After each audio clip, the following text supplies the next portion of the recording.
Lucknow super Giants యజమాని సంజీవ్ గోయంకా కొన్ని కీలక వ్యాఖ్యలు చేశారు. తమ జట్టు కెప్టెన్ కేఎల్ రాహుల్ ను బహిరంగంగా విమర్శించడాన్ని పరోక్షంగా సమర్థించుకున్నాడు.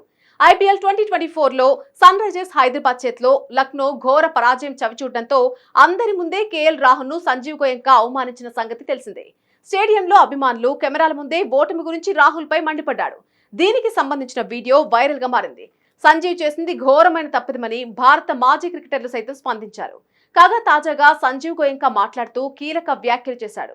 2017లో అప్పటి తమ రైజింగ్ పూణే సూపర్ జైంట్ ఓటమి గురించి మాట్లాడాడు.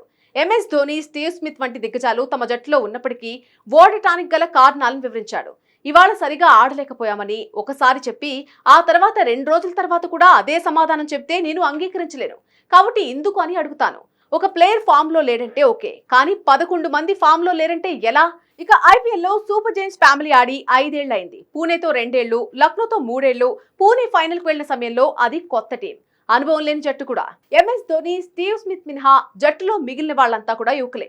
ఫైనల్లో గెలవాల్సింది, కానీ అనుభవం లేని జట్టుతో ఓటమి పాలయ్యాం. కాబట్టి కీలక సమయాల్లో సరైన నిర్ణయాలు తీసుకోవడం ఎంతో ముఖ్యమైంది అని సంజీవ్ గోయంకా పేర్కొన్నారు.